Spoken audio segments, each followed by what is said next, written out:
අපි අද කෝමාරිකා පානයක් හදමුද?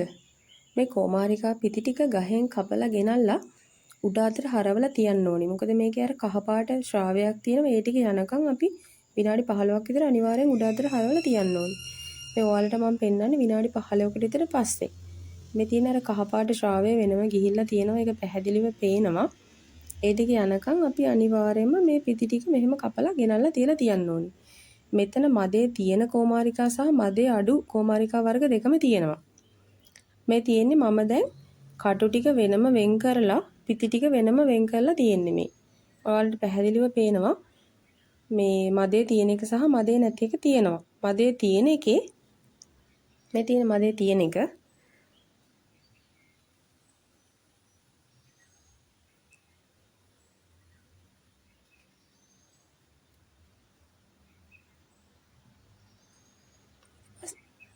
ඊට පස්සේ අපි මේක මේ අර කොළ පාට ගතිය යනකම් හොඳට කපලා මේ පිටි ටික වෙන් කරලා කොළ පාට ගතිය චුට්ටක්වත් තියෙන්න බෑ. මොකද එහෙම තිබ්බොත් තිත්තයි.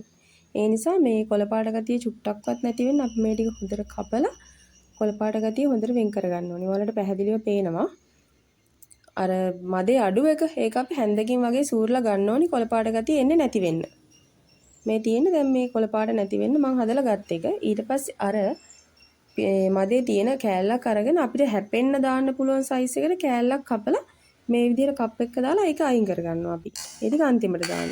ඊට පස්සේ අර ඉතුරු වෙච්ච කෝමාරිකා ටිකයි අර සූරලා ගත්ත කෝමාරිකා මද ටිකයි අපි බ්ලෙන්ඩර් කප් එකට දානවා. මම දෙහි ගෙඩියක් විතර මේ වැඩේට භාවිත කරා. මොකද මම ගත්ත ප්‍රමාණය අනුව මට ඒ දෙහි ගෙඩිය ඇති කියලා තේරුණ නිසා ඒක ඕගොල්ලන්ටත් ඕගොල්ලෝ ගන්න ප්‍රමාණය හදන ප්‍රමාණය අනුව මේක වෙනස් වෙනවා.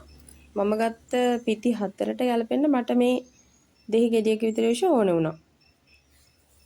මම මේකෙන් කොහොමත් ලීටරයකට කිට්ටු වෙන්න වගේ ජූස් එක හැදුවා.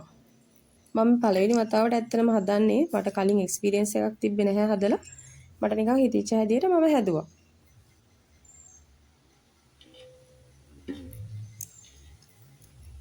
ඊට පස්සේ මම අර දෙහි යුෂ ටික ඒකට මේ බ්ලෙන්ඩර් කප් එකට එහෙම්ම මිරිකනවා. මම මේකට දාලා තියෙන්නේ අර මදේ හොඳට තිබ්බ ටික සහ මදේ අඩු ටික. දැන් මම මේකට ලුණු චුට්ටක් විතර දාගන්නවා. ඒක තමන්ගේ රස අනුව එහෙම කරගන්න පුළුවන්.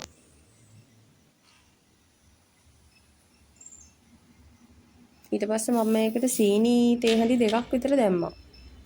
ඒකත් තමන්ගේ රස අනුව තමන්ට තේරෙනවා ඒක එහෙම කරගන්න පුළුවන්.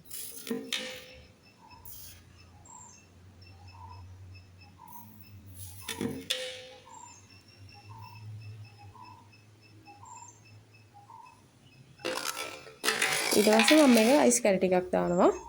අයිස් කැර ටිකක් දාන්නේ අර මේ ටික හොඳට බ්ලෙන්ඩ් වෙන්න ඕන නිසා. ඊට පස්සේ මම මේකට වතුර දානවා. මම දැම්මේ කූල් වතුර.